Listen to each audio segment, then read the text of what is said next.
Hi, everybody, and welcome back to Phil at the Movies. I'm your host, Phil Walsh, and to kick off the Memorial Day weekend with what is officially the start to the summer season, especially at the movies, wanted to talk to you today about a film that seriously blew my mind by its scope, its story, and just its downright awesomeness. Today is a review of Mad Max Fury Road, and this is in anticipation of Furiosa, a Mad Max saga. Now, by the time this episode drops, I will have already seen Furiosa, and based on the early reception and buzz, as well as a few first-hand accounts from a few pals of mine who have been lucky enough to catch an early screening, the word that is being used to describe this film is epic. Now, I know that is often a word that is passed around and sometimes loses its meaning, but I think based on how this film looks and given its connection to the movie that I'm going to be talking with you about today, I think it seems appropriate. But before I begin, wanted to first say thank you as always for tuning in each week, whether you are watching this show on YouTube or listening on any of the podcast apps. Thank you for enjoying it, and thank you for being a part of this cinematic journey with me, where it is always for the love of movies. Now, Mad Max Fury Road is the fourth entry in the Mad Max series. These movies date back to the early 1980s, and what happens in this film clearly is setting up what's going to occur in the prequel Furiosa. Now, I must confess, I am by no means a student of the Mad Max series. I've only recently seen the first film, and while it is certainly a product of its time in terms of the technical limitations, nobody can shoot a car chase scene like director George Miller. And in Fury Road, he is cooking. Capital COOKING, underline it, exclamation point. Now, the film Fury Road is set in the post-apocalyptic future where in the wastelands a tyrannical warlord who, in the best possible way, reminds me of Darth Vader on acid. As a side note, there's nothing like a cool villain with a cool design that is just downright evil. There's no other explanation than he is our bad guy. And if you're watching the show on YouTube, the picture says it all. A picture worth a thousand words, if you will. But back to the plot of it. He has enslaved all of the survivors in his fortress known as the Citadel.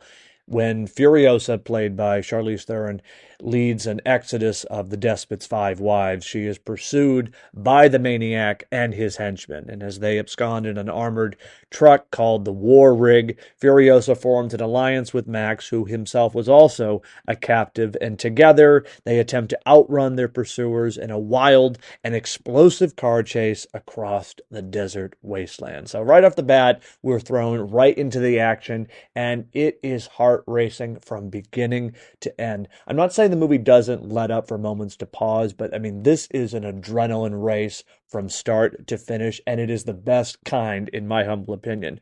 Now, Fury Road has been dubbed the greatest action film of all time, and I concur with that. That is not an overstatement by any means.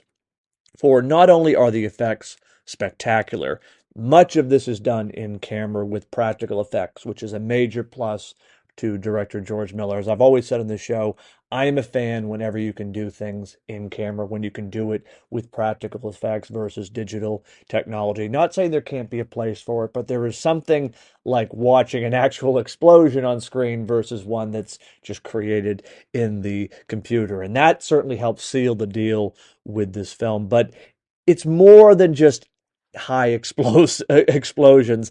It's one thing to have things blow up and to have wild despots driving armored vehicles, but it's another to have a story with characters you actually care about and invested in. Okay, again, it's one thing for all the cool trappings to have, sort of armored cars out of a nightmarish Henry Ford fever dream, but there's more to it than just the high stakes action and chases. There's one thing you might call a straightforward action film and an action spectacle. Fury Road is the latter. Pedal to the metal, absolutely. High octane explosions and incredible performances by as I said, Charlize Theron as Furiosa, and Tom Hardy, who steps into the role of Max after Mel Gibson played him in the original three films. And in this movie, Hardy is a man of few words, but his character leaves a presence, as does Furiosa. I mean, she is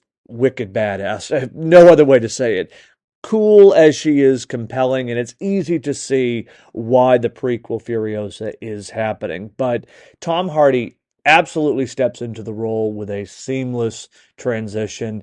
And this kind of reminds me of why I think it's okay to recast roles and not do like what has happened with a lot of films in recent years where they try to de-age somebody with digital technology. There's nothing wrong, I think, with recasting if the story calls for it. And Tom Hardy steps up. He delivers a version of Max that's feels like it is a continuation of what happened in the other three films, but yet he's able to make it his own and kind of create his own identity with the character, much like in a similar way James Bond is passed from actor to actor. Again, not trying to make a total connection here, but sort of that seamless transition of somebody coming in and putting their own stamp on the particular character.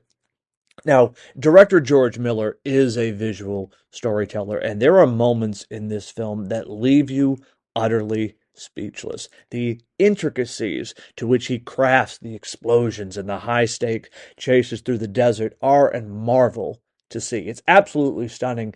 And the fact that this was done largely on the fly, like he sort of creates these storyboards without much of a script, but it's like, well, let's just see what happens. That is mad respect for him. And again, sort of illustrates the idea of film being a visual medium that where you can tell these kind of stories with in some cases over the top visuals, but yet ground it in sort of human emotion. And that is running all the way through with this particular movie. It ends up weaving a tale that is much about survival and freedom as it is about car chases and, frankly, blowing stuff up. All equally impressive and memorable. Now, the film begins right in the action, dispensing with unnecessary exposition, and takes the audience on a journey that is sure to accelerate your heart rate, leave you gasping at certain moments, and by the end, have you on your feet cheering. The movie can be described, and this is by no means a knock on it, it is the longest car chase. I mean, it's just incredible that the entire film is sort of based around this elongated chase through the desert. And yet you would think a movie would sort of run out of gas, no pun intended, but yet it doesn't. Just when you think the story is going to go one way, it makes a quick swerve and it continues in another direction. And it keeps you engaged right from the start. And I think that is a testament to not only the visuals of this film, because just the imagination behind what George Miller has created. I mean, it's post-apocalyptic films can sort of go one of two ways, in my opinion. They can sort of lead into this sort of ultra depressing and everything is dark and gloomy. And certainly there is that sense of dark and depressing aftermath, if you will, in this film. But the way he showcases the visuals, the film is eye-catching. And there are some shots in this film that look like they are a painting. I mean, they're absolutely beautiful. And I think that's sort of a nice way of kind of taking this genre and subverting it in a way and delivering something that is both eye-catching while also telling an engaging and emotional story. No notes on this film. It's ignited my hype for Furiosa even more so, and I look forward to seeing where it fills in the gaps with her storyline, because we only get little bits and pieces about her life in this film, and so I'm sure the prequel is going to sort of fill us into her path while enriching this compelling narrative of what happens when the world ends. But I'd recommend this film even to a casual fan, which I certainly would put myself in that category. You don't need to be steeped in the history of the Mad Max series to enjoy it. The film provides enough material to keep you engaged and up to speed while also spending enough time on the present story. Now, there is a line at the beginning of the film where Nicholas Holt's character, whose name is Nux, he starts out as one of the henchmen, but later on has a change of heart and becomes central to our hero's journey. He says during this early car chase. What a lovely day. And to that, I would just say, and add my own little twist to it, Fury Road, what a lovely film. My hype for Furiosa is to the max, and I have to give it to this film for setting the stage for it. But I will report back with my review on Furiosa for next week's episode. That does it for me today. As always, I want to thank you for tuning in and hearing what I have to say on movies. I hope you have a great long weekend, have a chance to go check out either Furiosa or, frankly, any of the other films that are playing at your local theater. But for now, that does it. I'll be back next week, and we will do this all over again for the love of movies.